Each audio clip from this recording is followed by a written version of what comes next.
Hello दोस्तों, welcome to horror vibes. आप में से बहुत लोगों ने मुझे कमेंट किया कि मैं स्किन वॉकर से रिलेटेड कोई वीडियोस नहीं लाता, तो इंतज़ार ख़त्म, वीडियो आ गई है। आज मैं आपको स्किन वॉकर्स को देखे जाने की 2 घटनाओं के बारे में बताऊंगा।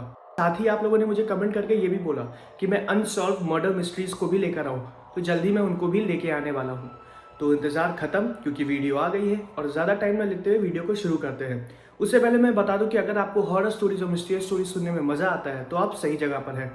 चैनल सब्सक्राइब करिए और बेल आइकन दबाइए ताकि मैं जब भी कोई नई वीडियो अपलोड करूं तो आपको सबसे पहले पता चल जाए। और अगर आपके साथ भी ऐसी कोई घटना घटी हो तो आप मुझे मेरे इंस्टाग्राम पे मैसेज कर सकते हैं। मैं इंस्टाग्राम का लिंक वीडियो के डिस्क्रिप्शन बॉक्स में दे दूंगा। तो ज़्यादा टाइम न लेते हुए वीडियो को करते हैं शुरू और खो जाते हैं अंधेरों में। ये पहली घटना घटी थी रेक्सम और उनके परिवार वालों के साथ, जो कि अपनी फैमिली के साथ अपनी कार से साउथ ईस्टर्न एरिज़ोना की तरफ टेक्सास के लिए जा रहे थे। रेक्सम की कार में उसके पापा, उसकी मम्मी और उसके 2 पालतू कुत्ते थे, जिनका नाम टूल और फीप था। टूल का कलर ब्लैक रंग का था और फीप का कलर सफ़ेद रंग का। वो दोनों कुत्ते काफ़ी शांत और फ्रेंडली थे, इसलिए वो किसी को भी नुकसान नहीं पहुंचाते थे। अब आगे की घटना मैं आपको रहसम के पॉइंट ऑफ व्यू से बताऊंगा। हम रात में एक होटल में रुके। मुझको ठीक से उस होटल का लोकेशन तो याद नहीं है, क्योंकि ये घटना 10 साल पुरानी है। मुझको याद है कि होटल वालों ने हमारे कुत्तों को अलाउ नहीं किया था कि वो अंदर रुक सके। इसकी वजह से हम लोग भी उस होटल में नहीं रह पा रहे थे, क्योंकि वहाँ पर रुके हुए काफ़ी बाकी के गेस्ट को दिक्कत हो सकती थी। हमने उनको बताया कि हमारे जानवर बहुत ही ज़्यादा फ्रेंडली हैं, किसी को किसी भी तरह की कोई भी तकलीफ़ नहीं होगी, लेकिन वो लोग नहीं माने। पापा ने काफ़ी रिक्वेस्ट की, इसलिए होटल वालों ने एक छोटा सा कैबिन फीब और टूल के लिए दे दिया और हम लोगों को 2 रूम भी दे दिए। मम्मी पापा का रूम ऊपर 2nd फ्लोर पर था और मेरा रूम नीचे 1st फ्लोर पर, जिसकी खिड़की से मुझको फीब और टूल का कैबिन साफ साफ नज़र आ रहा था। वो लोग भी मुझको देख रहे थे। उस वक्त करीब रात के 8 बज रहे थे और हमने डिनर भी कर लिया था। उस पूरे होटल में 50 से ज़्यादा रूम्स थे, लेकिन हमको मिला के वहाँ पर बस 6 ही गेस्ट स्टे कर रहे थे। वहाँ पर ज़्यादा लोग नहीं आते हैं। डिनर के बाद मैं सो गया, क्योंकि अगले दिन हमको सुबह जल्दी निकलना था। मैंने सोने से पहले फीब और टूल को खाना दे दिया था, क्योंकि वो दोनों बहुत ही ज़्यादा भूखे थे। करीब रात के 2 बजे मुझको बहुत ज़ोर की ठंड लगी थी, क्योंकि मेरे रूम का ब्लोअर काम नहीं कर रहा था। शायद उसमें कोई दिक्कत आ गई थी, इसलिए ठंड की वजह से मैं सो नहीं पा रहा था। मेरे रूम में जो फ़ोन था उससे मैंने रूम सर्विस पर कॉल किया, लेकिन उन लोगों ने मेरा कॉल नहीं उठाया। मुझको बहुत ज़्यादा ठंड लग रही थी। जब 2-3 बार मैंने उनको कॉल किया और उन्होंने मेरा कॉल नहीं उठाया, तब मैंने सोचा कि मैं जाके मम्मी पापा के रूम में सो जाऊं। मैं जब बेड से नीचे उतरा तो मैंने देखा कि एक आदमी फीब और टूल के कैबिन के सामने टहल रहा था। मुझको ठीक से वो नहीं दिखा, शायद वो होटल का सिक्योरिटी गार्ड था। मैंने उसको बुलाया, लेकिन उसने मेरी आवाज़ नहीं सुनी, क्योंकि वो मुझसे काफ़ी दूर था। मैंने अपना जैकेट पहना और मैं अपने रूम से बाहर निकला। जब मैं रूम से बाहर निकल के कॉरिडोर में देख रहा था तो वो पूरा कॉरिडोर एकदम खाली था और मुझे बहुत ही ज़्यादा डरावना लग रहा था। ऐसा लग रहा था कि मैं इस दुनिया का आखिरी इंसान बचा हुआ हूँ, क्योंकि उस कॉरिडोर में बहुत ही ज़्यादा अंधेरा था और बहुत ज़्यादा शांति। मुझे बहुत ज़ोर की ठंड लग रही थी, इसलिए मैं तुरंत 2nd फ्लोर पे अपने मम्मी पापा के रूम के बाहर गया। उनके रूम के दरवाजे पे मैंने कई बार खटखटाया, लेकिन उन्होंने दरवाज़ा नहीं खोला। शायद वो पूरे दिन की ड्राइविंग की वजह से बहुत ही ज़्यादा थके हुए थे। मैंने उनको ज़्यादा डिस्टर्ब नहीं किया और सोचा कि मैं जाके अपने रूम में ही सो जाऊं। मैं जब दोबारा अपने रूम की तरफ वापस गया, मुझको बहुत ज़्यादा ठंड लग रही थी। मैंने अपने रूम का दरवाज़ा बंद किया और जाके बेड पे सो गया। मैंने फिर सोचा कि मैं एक बार फिर से फीब और टूल को देख लूं। जब मैं दोबारा उठ के अपने रूम की खिड़की के पास गया तो मैंने देखा कि वहाँ पर कोई भी सिक्योरिटी गार्ड नहीं था और फीब और टूल का कैबिन खुला हुआ था। ये देख के मैं बहुत ही ज़्यादा शॉक्ड हो गया था, क्योंकि उस कैबिन को मैंने अपने हाथों से बाहर से लॉक किया था। मैंने जब ठीक से अपने रूम की खिड़की से देखा तो मुझको कुछ भी दिखाई नहीं दे रहा था, क्योंकि काफ़ी ज़्यादा ठंड थी और कोहरा भी था। मुझे बस उनका कैबिन ही नज़र आ रहा था, जिसका दरवाज़ा खुला हुआ था। वो दरवाज़ा बार बार ज़ोरों से लड़ के बंद हो रहा था और खुल रहा था, क्योंकि हल्की हवा भी चल रही थी। उस दरवाजे के बार बार खुलने और बंद होने की आवाज़ मेरे रूम तक मुझको साफ साफ सुनाई दे रही थी। मुझको ऐसा एहसास हुआ कि फीब और टूल किसी दिक्कत में है। मैं भागते हुए तुरंत होटल के रिसेप्शन पर गया, लेकिन वहाँ पर कोई भी नहीं था। शायद इसीलिए मेरा कोई फ़ोन नहीं उठा रहा था। ऐसा लग रहा था कि पूरा होटल रात में एकदम कब्रिस्तान जैसा बन गया हो। अब तो मुझे सच में लगने लगा था कि मैं इस होटल में सबसे आखिरी इंसान हूँ, क्योंकि मम्मी और पापा ने अपना रूम नहीं खोला था और स्टाफ का कोई भी आदमी मुझको दिखाई नहीं दे रहा था। मैंने जब रिसेप्शन के काउंटर के पीछे देखा तो वहाँ का मैनेजर सो रहा था, जो कि उस वक्त नशे में था। मैंने उसको जगाने की कोशिश की, लेकिन वो नहीं जगा। मुझको फीब और टूल की चिंता हो रही थी, इसलिए मैं होटल के बाहर खुद ही चला गया और उन दोनों के कैबिन के पास गया। उस वक्त बहुत ज़्यादा ठंड हो रही थी, तो मुझको बहुत ज़्यादा अजीब लग रहा था। मुझको सिर्फ उनके कैबिन के दरवाजे की बंद होने की और खुलने की आवाज़ सुनाई दे रही थी। जब मैं उनके कैबिन के पास गया तो वो सच में खुला हुआ था। अंदर से मुझको दोनों में से किसी की आवाज़ नहीं आ रही थी। जब मैंने ठीक से देखा तो उसके अंदर फीब थी। मैंने उसको बाहर बुलाया, लेकिन वो बाहर नहीं आ रही थी। शायद वो किसी वजह से डरी हुई थी। जब उसने ठीक से देखा कि मैं हूँ और मैं उसको बाहर बुला रहा हूँ, तब वो मेरे पास आके मुझसे चिपक गई। वो काफ़ी ज़्यादा डरी हुई थी। ऐसा लग रहा था कि जैसे उसने कुछ बहुत ही ज़्यादा अजीब देख लिया हो, जिसकी डर की वजह से वो उस वक्त बाहर नहीं आ रही थी। मैंने उससे पूछने की कोशिश की कि टूल कहाँ है। वो तुरंत भौंकने लगी। टूल और फीब मुझको बहुत ज़्यादा मानते थे। मैंने जैसे ही फीब से टूल के बारे में पूछा, वो तुरंत होटल के पीछे वाले कमरे की तरफ देख के भौंकने लगी। वो उस दरवाजे की तरफ देख के बहुत ज़ोर से और बहुत देर तक भौंक रही थी, और वो दरवाज़ा बंद था। ऐसा लग रहा था कि शायद अंदर कुछ है जो वो मुझे बताना चाहती हो। उसके लगातार भौंकने पर मैं ये समझ चुका था कि शायद उस कमरे के अंदर टूल था, लेकिन साथ ही में मुझको डर ये भी लग रहा था कि शायद वो किसी मुसीबत में है। उस वक्त मेरे दिमाग में बस यही सब चल रहा था कि उन दोनों का कैबिन आखिर बाहर से किसने खोला, टूल कहाँ गया और फीब किससे डरी हुई थी।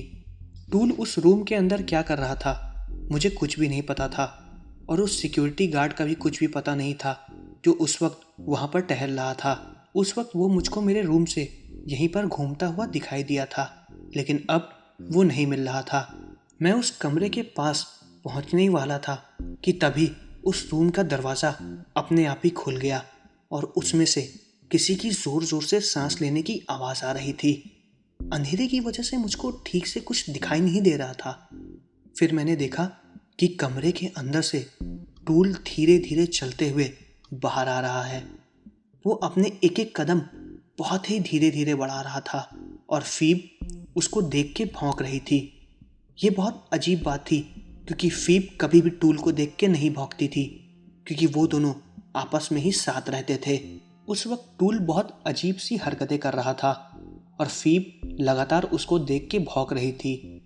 ऐसा लग रहा था कि वो बहुत ही ज़्यादा गुस्से में हो और वो मेरी तरफ गुर्राते हुए नज़र से देख रहा था। साथ ही वो फीब को भी बहुत गुस्से से देख रहा था। हम करीब 10 सेकंड तक एक दूसरे को देखते रहे और फीब लगातार भौंक रही थी। वो एकदम टूल जैसा था, लेकिन वो टूल बिल्कुल नहीं था। किसी ने कोई भी हरकत नहीं की। कुछ देर बाद टूल धीरे धीरे मेरे पास आने लगा, तो मैंने देखा कि उसकी आंखें लाल रंग की चमक रही थी। अब मेरा शक सच में यकीन में बदल चुका था। ऐसा लग रहा था कि जैसे उसके अंदर किसी की आत्मा घुस गई हो। वो सच में मेरा टूल नहीं था। फीब लगातार उसको देख के भौंक रही थी। तभी किसी और के भौंकने की आवाज़ आई। मैंने जब टूल के पीछे देखा तो उसके पीछे एक और कुत्ता था जो बहुत ज़ोर से भौंक रहा था और उसके शरीर से खून बह रहा था। वो असली का टूल था। उसके ऊपर से खून बह रहा था। ऐसा लग रहा था कि जैसे किसी ने उसको बहुत ज़ोर से काटा हो। वो चमकती हुई आंखों वाला कुत्ता टूल नहीं था, टूल जैसे दिखने वाला ही कोई अजीब सा कुत्ता था। उन दोनों में कोई भी अंतर नहीं लग रहा था। फीब और टूल उसको देख के लगातार भौंक रहे थे। जैसे ही वो मेरी और फीब की तरफ बढ़ा, टूल उसके ऊपर और जोर से भौंकने लगा और उससे जाके लड़ने लगा। टूल के उससे लड़ते ही फीब भी उन दोनों की तरफ भागी और वो तीनों लोग आपस में लड़ रहे थे। उनकी इतनी जोर से चिल्लाने की आवाज़ पूरे होटल में गूंज रही थी और तभी वो आवाज़ सुन के होटल के कुछ स्टाफ मेंबर और मेरे डैड होटल से बाहर आ गए और उन्होंने उन तीनों को लड़ते हुए देखा।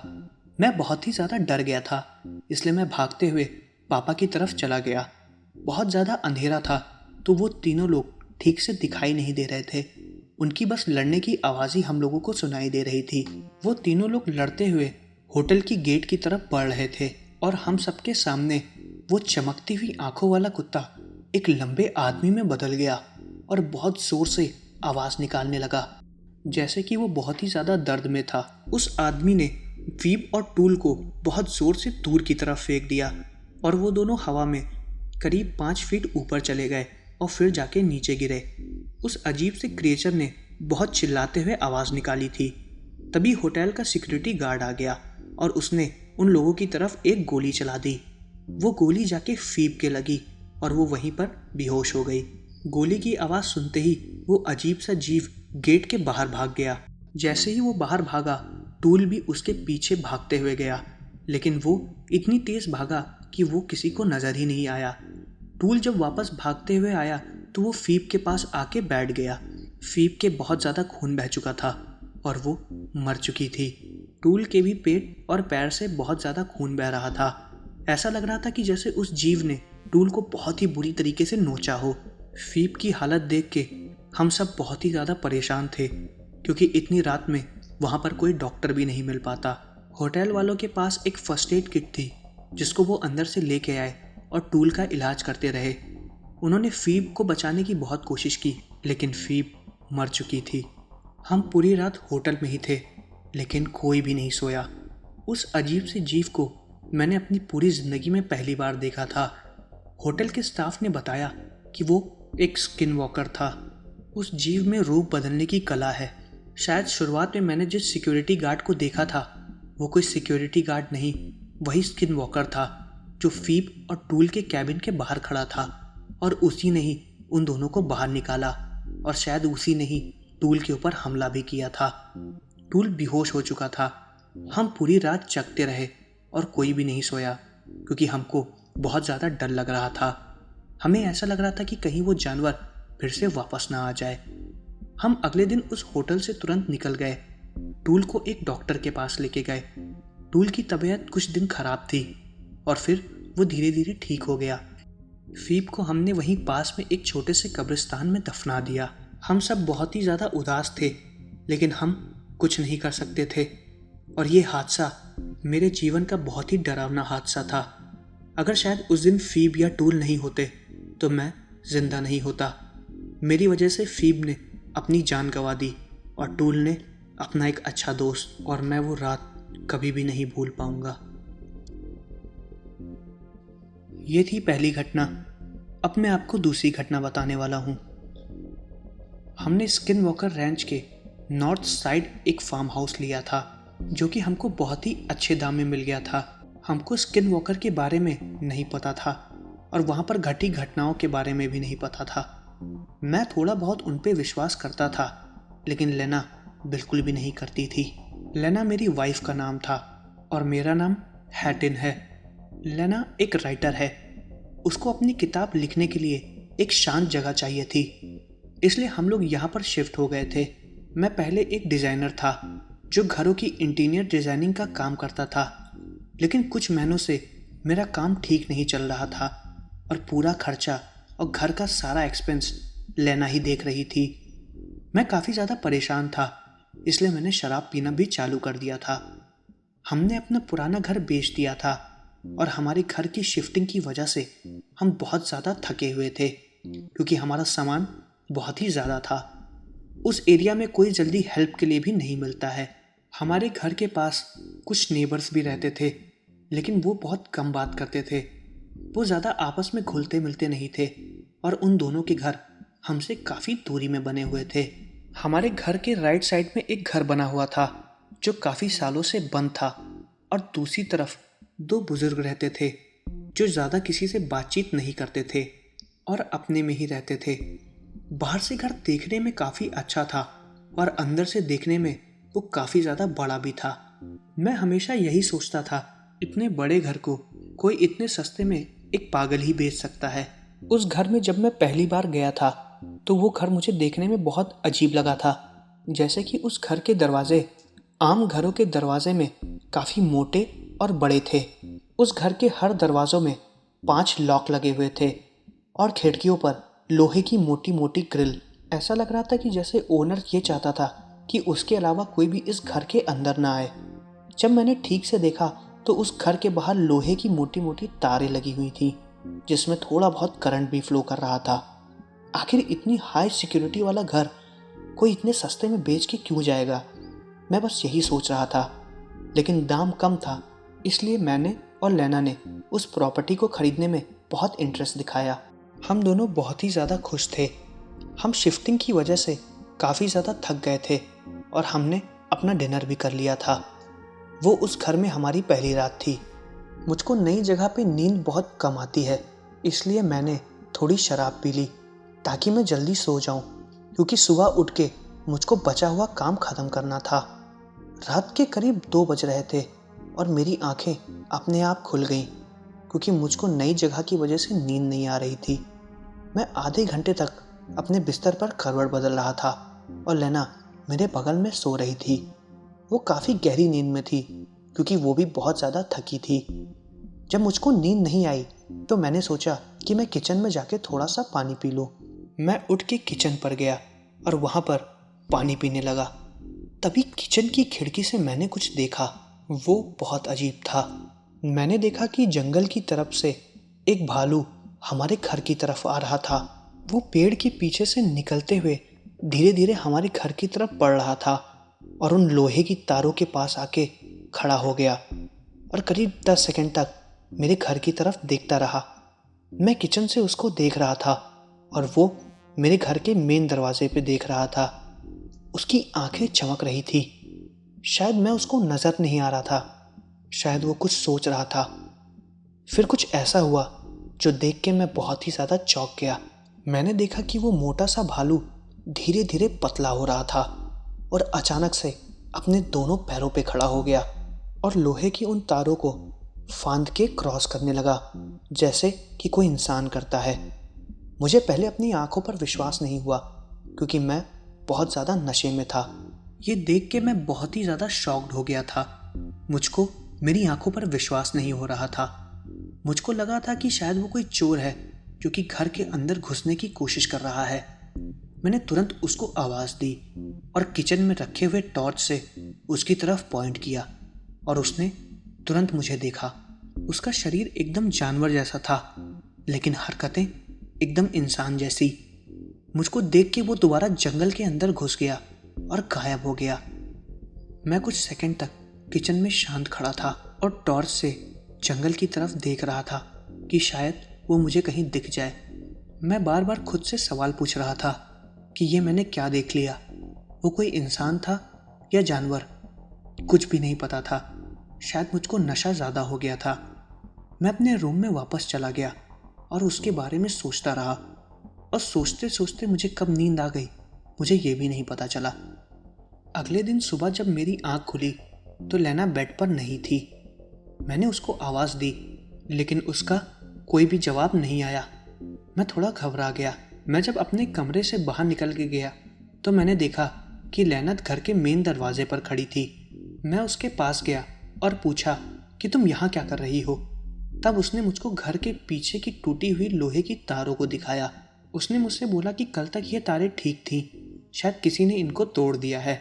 मैं कुछ देर के लिए शांत हो गया और फिर मैं लेना को चुपचाप अंदर लेके चला आया और उसको रात में घटी उस घटना के बारे में बताया। मेरे बताते ही लेना ज़ोर ज़ोर से हंसने लगी और बोली कि तुम अपना नशा थोड़ा कम कर दो, तुमको नशे में अजीब अजीब चीज़ें भी दिखाई देने लगी हैं। उसने मेरी बात पर विश्वास नहीं किया और वो हंसते हुए अपने कमरे में चली गई। मैंने भी ये सोच लिया कि शायद वो सच में मेरा कोई वहम था और अपने काम पर लग गया। मैं ब्रेकफास्ट बना रहा था और ब्रेकफास्ट बनाते हुए कल रात के बारे में सोच रहा था। हो सकता था कि शायद मैंने ज़्यादा पी ली हो या वो सब मेरा कोई वहम हो। मुझे कुछ भी नहीं पता था। अगले दिन हमारी शिफ्टिंग पूरी कंप्लीट हो गई थी और हमने घर का सारा सामान सेट कर लिया था। मैंने उस लोहे की टूटी हुई तार को भी रिपेयर करवा लिया था। अगली रात लेना फिर सो गई थी क्योंकि वो थकी हुई थी और मैं अपने छोटे से बनाए हुए बार में बैठ के शराब पी रहा था। मैंने घर के सारे दरवाज़ों को ठीक से बंद किया था और सारे लॉक्स को भी। मुझे ये सब बहुत अच्छे से याद था। शराब पीते पीते मैं वहीं बार में ही सो गया और रात के 2 बजे घर के मेन दरवाजे पर किसी ने खटखटाया। वो काफ़ी ज़ोर से खटखटा रहा था। उससे मेरी नींद खुल गई क्योंकि मेरी नींद हल्की सी आवाज़ से ही टूट जाती है। मैं जब उठा तो सबसे पहले मैंने घड़ी देखी। उस वक्त 2 बज रहे थे। मैं सबसे पहले यही सोच रहा था कि इस वक्त रात में आखिर कौन आया होगा। हम तो यहाँ पर किसी को जानते भी नहीं हैं। मुझको ये बहुत अजीब लग रहा था। मैं नशे की हालत में ही उठा और दरवाजे की तरफ जाने लगा। उसमें 6 लॉक लगे हुए थे जिसको मैं धीरे धीरे खोल रहा था और वो जो भी था दरवाजे को बहुत ही ज़ोर से खटखटा रहा था। मैंने उससे शांत रहने को बोला। मैंने बोला कि मैं दरवाज़ा खोल रहा हूँ, कुछ मिनट रुको। उसने दरवाजे को और ज़ोर से पीटना चालू कर दिया और तभी मैं गुस्से में चिल्ला दिया। मैंने बोला कि आखिर तुम हो कौन और क्या चाहते हो? इतनी रात में क्यों आए हो? उधर से एक आवाज़ आई, दरवाज़ा खोलो। वो आवाज़ सुन के मैं बहुत ज़्यादा शॉक्ड हो गया था क्योंकि वो आवाज़ लेना की थी। लेना की आवाज़ बाहर से कैसे आ रही थी मुझे इस बात का कुछ भी पता नहीं था क्योंकि दरवाज़ा तो अंदर से बंद था और मुझे याद है कि मैंने सोने से पहले सारे लॉक्स को अच्छे से बंद किया था। तो वो बाहर कैसे गई? और अगर वो बाहर गई तो दरवाजे को दोबारा अंदर से बंद किसने किया? मेरे दिमाग में अजीब अजीब बातें चलने लगीं।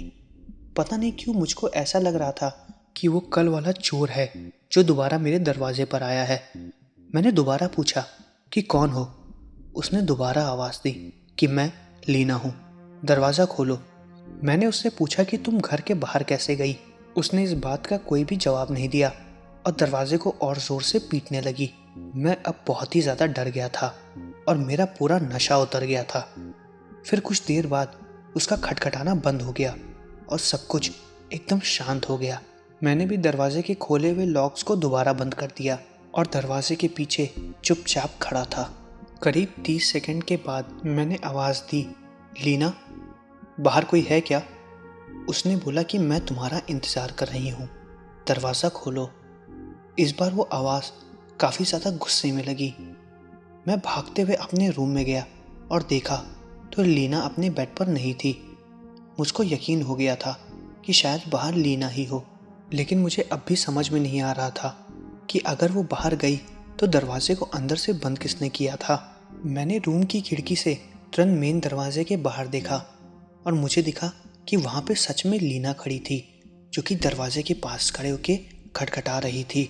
उसके दोनों हाथ दरवाजे पर थे और उसका सर दरवाजे पे टिका हुआ था।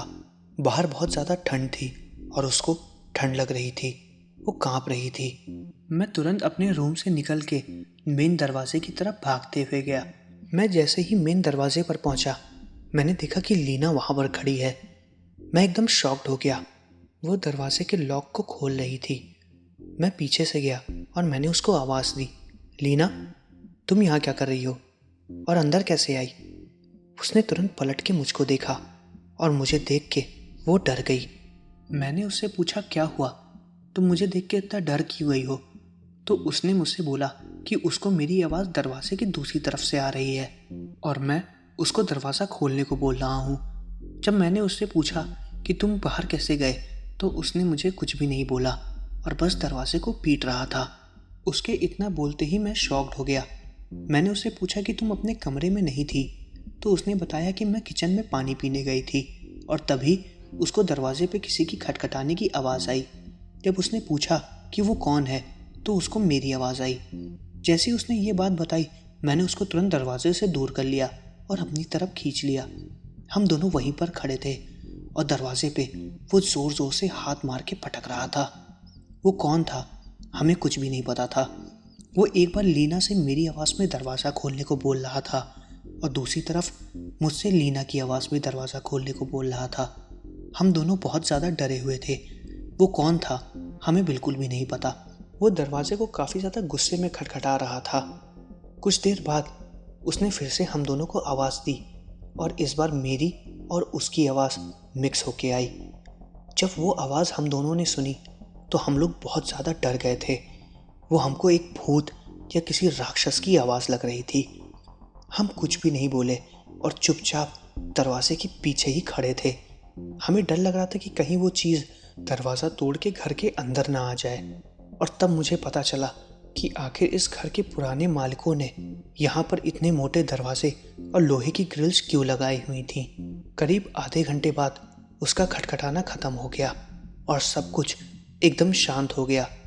शायद वो चला गया था और हम दोनों पूरी रात वहीं पर बैठे रहे। अगले दिन जब सुबह हुई तो हमने तुरंत पुलिस वालों को फ़ोन किया और पुलिस वालों के आने के बाद फिर हमने अपने घर का दरवाज़ा खोला। हमने उनको वो सारी बातें बताई जो हमने कल रात और उससे पहले महसूस की थी। हमारे घर के दरवाजे पर किसी के ज़ोर से नाखून मारने के निशान थे। उन पुलिस वालों ने हमारी रिपोर्ट लिखी और चले गए। उसके बाद मैंने अपने ब्रोकर को फ़ोन किया और उससे इस घर के बारे में और यहाँ के रहने वाले पुराने मालिक के बारे में पूछा।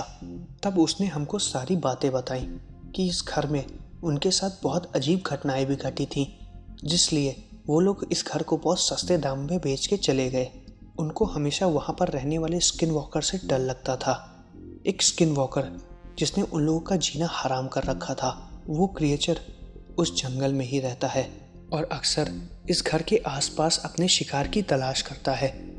जब हमको ये बात पता चली तो हम बहुत ज़्यादा शॉक्ड हो गए थे। हमने रात में जिसको देखा था या जिसने हमारे घर के दरवाजे को खटखटाया था वो कोई इंसान नहीं, एक स्किन वॉकर था। हम करीब 4 महीने तक उस घर में ही रहे और उसके बाद हमने उस घर को बेच दिया। हमने उस घर को और भी ज़्यादा सस्ते दाम में बेचा और वहाँ से निकल गए। उस घर में 4 महीने हमारे लिए 4 साल से कम नहीं थे और उस घर में घटी घटनाएं हम कभी नहीं भूल पाएंगे और ना ही उस घर को। तो ये थी घटनाएं। अगर आपको वीडियो पसंद आई हो तो वीडियो को लाइक करिएगा और मुझे कमेंट करके बताइए कि वीडियो कैसी लगी और मैं अगली वीडियो किस टॉपिक पर बनाऊं। चैनल को सब्सक्राइब करिएगा और बेल आइकन दबाना बिल्कुल मत भूलिएगा। मिलते हैं अगले वीडियो में।